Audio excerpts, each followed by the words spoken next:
की बात pKb news में आपका स्वागत है और आज के खबरों के सफर पर चलने से पहले देखते हैं आज की हेडलाइंस।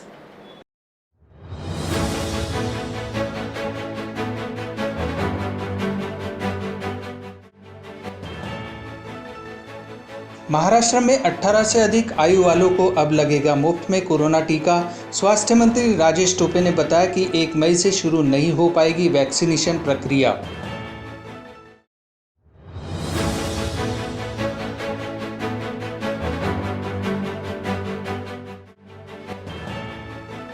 राज्य में 15 मई तक लॉकडाउन बढ़ाने पर मंत्रियों की बैठक में बनी सहमति, लेकिन मुख्यमंत्री उद्धव ठाकरे ही लेंगे अंतिम फैसला।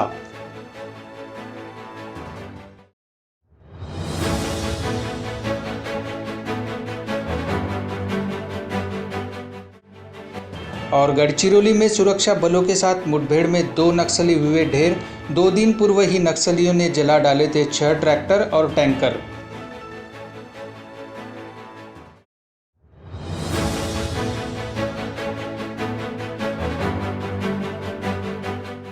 और अब खबरें विस्तार से। बुधवार को हुई राज्य कैबिनेट की बैठक में एक महत्वपूर्ण फैसला लेते हुए महाराष्ट्र सरकार ने 18 से 44 साल तक के लोगों का निःशुल्क वैक्सीनेशन करने का निर्णय लिया है।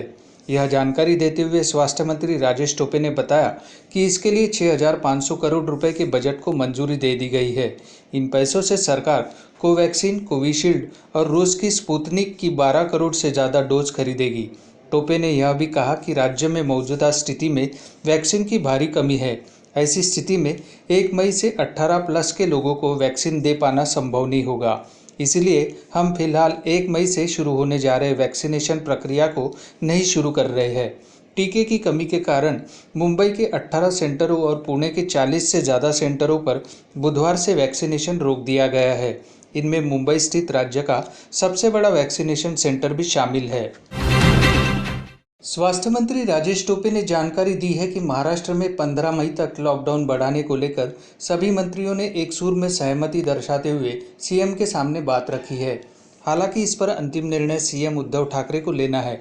महाराष्ट्र में एक दिन की राहत के बाद कोरोना के नए संक्रमितों का आंकड़ा फिर 66,000 के पार पहुंच गया है।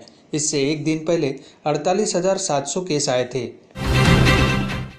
छत्तीसगढ़ और महाराष्ट्र की सीमा से लगे गढ़चिरौली में सुरक्षा बलों ने मुठभेड़ के दौरान 2 नक्सलियों को मार गिराया है।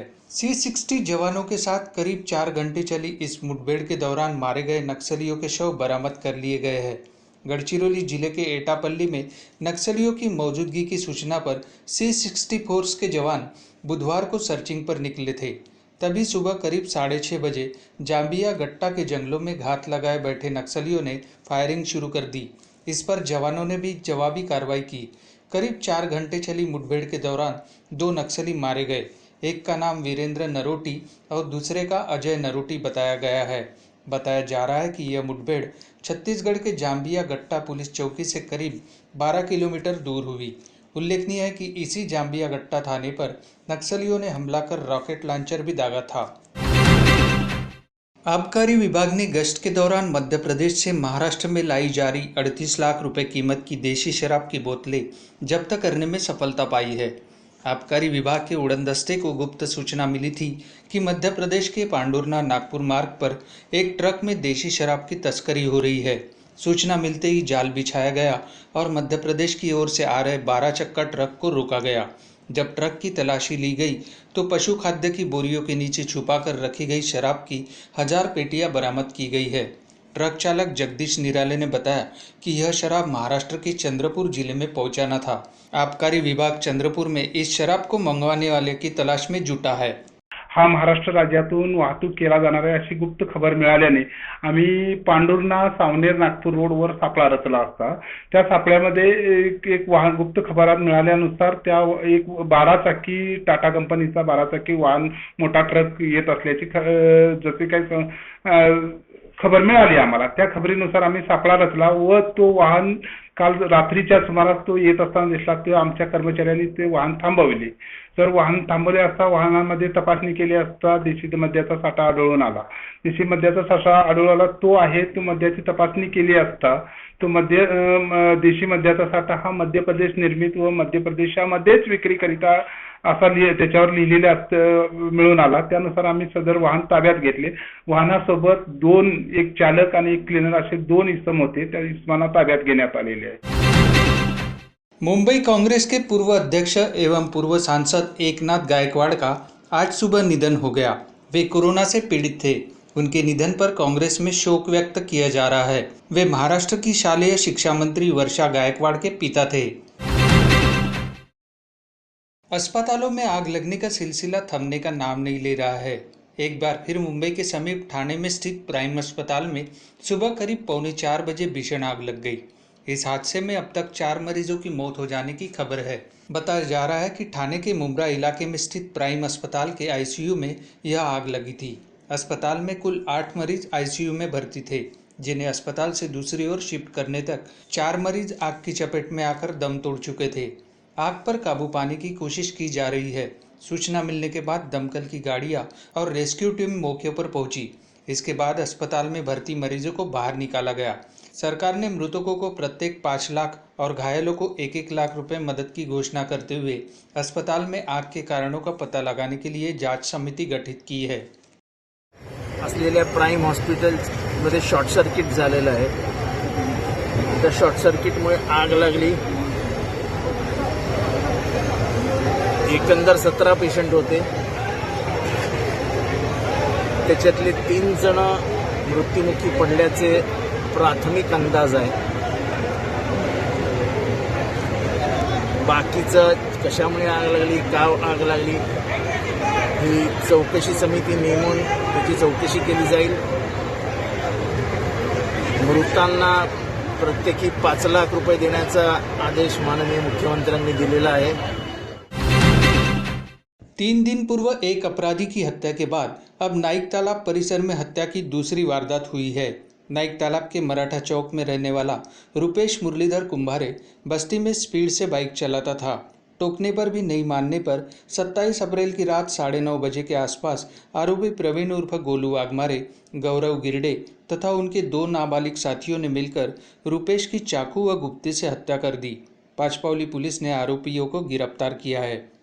कल रात को 9:30 बजे के दरमियान मराठा चौक में रुपेश कुंभारे और उसी इलाके रहने वाले गोलू उर्फ प्रवीण वाघमारे, सौरव गिरडे, ये तो रुपेश जोर से गाड़ी चलाने का आदी था। वो जोर से गाड़ी चला रही, 8:30 बजे के दरमियान झगड़ा हो गया। बाद में रुपेश अपने घर को गया।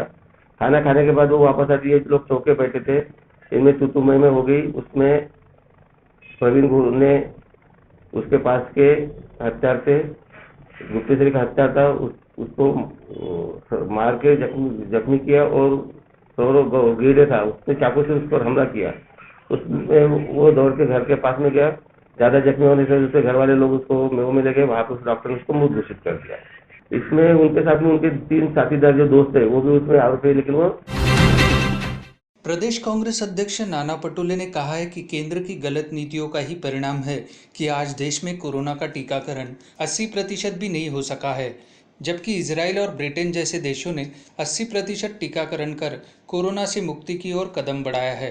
केंद्र सरकार ने अपने देशवासियों की अपेक्षा बांग्लादेश, पाकिस्तान और श्रीलंका की चिंता कर उन्हें लाखों की संख्या में टीके भेजे।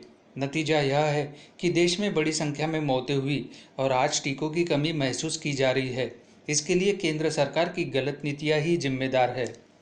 खरं तर जगातल्या सगळ्या देशांनी पहिले आपल्या देशाच्या लोकांना लसीकरण करून घेतलं। इस्रायल सारखा देश असेल, ब्रिटन सारखा देश असेल, आज इस्रायलमध्ये लॉकडाऊन मुक्त झालं आणि लोक मास्क पासूनही मुक्त झाले। ज्या देशाने 70 ते 80% लसीकरण करून घेतलं ते देश आज कोरोना मुक्त झाले। भारतामध्ये आपल्याला ते करता आलं असतं। जास्त कंपन्यांना बोलावून त्यांना लसीकरणाचे ऑर्डर देऊन आपल्या देशातल्या लोकांना सगळ्यांना लस देता आली असते। पण केंद्र सरकारने आपल्या देशाच्या जनतेला लावण्यापेक्षा पाकिस्तान, बांगलादेश, श्रीलंका अशा अनेक देशांमध्ये आपल्या देशातली लस पाठवली। त्याच्या मागचा त्यांचा उद्देश काय होता हे आता वेळच सांगेल। पण या सगळ्या निर्णयामुळे आज देशामध्ये आपल्यातले लोक, तरुण लोक, त्यांचा मोठ्या प्रमाणात मृत्यू झाला. हे केंद्र सरकारच्या चुकीच्या धोरणाचाच परिणाम आपल्याला पाहायला मिळतो. राष्ट्रीय स्वयंसेवक संघ के 85 वर्षीय स्वयंसेवक नारायण दाभाड़कर आज इस दुनिया में नहीं है, लेकिन कोविड से संक्रमित होते हुए भी दूसरों की जान बचाने के लिए उनके द्वारा दिए गए अपने बलिदान को वे लोग जीवन भर याद रखेंगे, जिन्होंने उनका त्याग देखा है. यह कुछ दिनों पूर्व की ही बात है, जब वे कोविड से संक्रमित हुए और ऑक्सीजन लेवल खतरनाक स्थिति तक नीचे आ गया तो उनकी पुत्री उन्हें लेकर नागपुर के इंदिरा गांधी हॉस्पिटल में एडमिट कराने पहुंची. यहाँ एडमिशन फॉर्म भरते समय दाभाड़कर जी की दृष्टि एक महिला पर पड़ी, जो अपने छोटे बच्चे के साथ एडमिशन काउंटर पर गिड़गिड़ाते हुए अपने 40 वर्षीय पति को एडमिट करने की याचना कर रही थी. यह दृश्य देख दाभाड़कर जी के भीतर का स्वयंसेवक जाग उठा. उन्होंने कहा कि मेरी आयु 85 वर्ष हो गई है, मेरे जीवन का उद्देश्य तो पूर्ण हो गया है. 40 साल के उस व्यक्ति को अभी कई जिम्मेदारियां निभाना है, इसलिए मेरे पहले उसे एडमिट कर लिया जाए. वहां मौजूद डॉक्टरों और अन्य कई व्यक्तियों ने उन्हें समझाने की कोशिश की, किंतु दूसरों के कल्याण के लिए एक स्वयंसेवक भूमिका पर वे अड़िग रहे. उस कोविड पीड़ित को एडमिशन दिलाकर वे घर लौट आए. परिणाम स्वरूप 3 दिन बाद दाभाड़कर जी का देवलोक गमन हो गया. दाभाड़कर जी आज हमारे बीच में नहीं है, लेकिन जीवन के अंतिम दिनों में भी उन्होंने बता दिया कि संघ का स्वयंसेवक वही होता है जो अपना जीवन संकट में डालकर दूसरों के जीवन की रक्षा करने के लिए सदैव तत्पर रहे. ऐसे महामना संघ संस्कारी दाभाड़कर जी को शत शत नमन. 3 हत्याओं और गिरोहबंदी कर खंडनी वसूली के आरोपी कुख्यात रंजीत सफेलकर का क्राइम साम्राज्य समाप्त होने की राह पर है. उसके तमाम साथियों की गिरफ्तारी के बाद अब उसके द्वारा अवैध कमाई से बनाई गई संपदा पर पुलिस की निगरानी में बुलडोजर चलाने की शुरुआत हो गई है. आज पुलिस की मौजूदगी में रंजीत सफेलकर के कामठी में स्थित राजमहल नामक लॉन को ढहाने की कार्रवाई शुरू की गई. यह लॉन एक विशाल भूखंड पर बना हुआ था और देखने में किसी रजवाड़े की तरह प्रतीत होता था.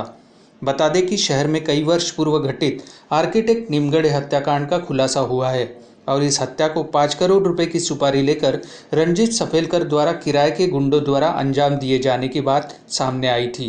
तभी से पुलिस ने रंजीत सफेलकर के साथियों को गिरफ्तार करना शुरू कर दिया था, लेकिन रंजीत सफेलकर पुलिस के हाथ नहीं लग रहा था. अंततः बचने का कोई चारा न देख रंजीत सफेलकर स्वयं ही पुलिस के समक्ष उपस्थित हो गया. इसके बाद से उसके द्वारा किए गए क्रूरतम हत्याकांडों की कलई खुलती गई. इसके बाद 2 और हत्याकांड का खुलासा हुआ. इनमें भी रंजीत सफेलकर का हाथ होने के स्पष्ट संकेत मिले हैं. आज रिमांड अवधि समाप्त हो जाने के बाद रंजीत सफेलकर को अदालत में पेश किया गया. नागपुर में कोरोना के संक्रमण की उल्टी गिनती शुरू हो चुकी है. कोरोना के साथ जंग जीतने में नागपुर जिले के नागरिक सफल होने लगे हैं. हालांकि बुधवार को 26,525 टेस्ट में 7,503 नए पॉजिटिव पाए गए हैं, लेकिन रिकवर होने वाले पेशेंट्स की संख्या में कमी नहीं आई है. कल की अपेक्षा आज ज़्यादा मरीजों को अस्पताल से छुट्टी मिली है. बुधवार को 6,935 मरीज कोरोना से जंग जीतकर घर पहुंचे हैं. नागपुर में रिकवरी रेट बढ़कर 78.60% पर पहुंच गया है. जो नए पॉजिटिव मिले हैं उनमें शहर के 4,803 मरीज तथा ग्रामीण नागपुर के 2,690 मरीजों का समावेश है.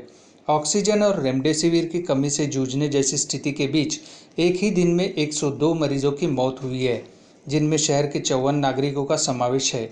आज की तारीख में नागपुर में 77,241 एक्टिव केसेस होने की जानकारी प्रशासन ने दी है. तो खबरों के सफर में आज इतना ही. आपसे फिर मुलाकात होगी, तब तक बने रहिए वीकेबी न्यूज के साथ. नमस्कार.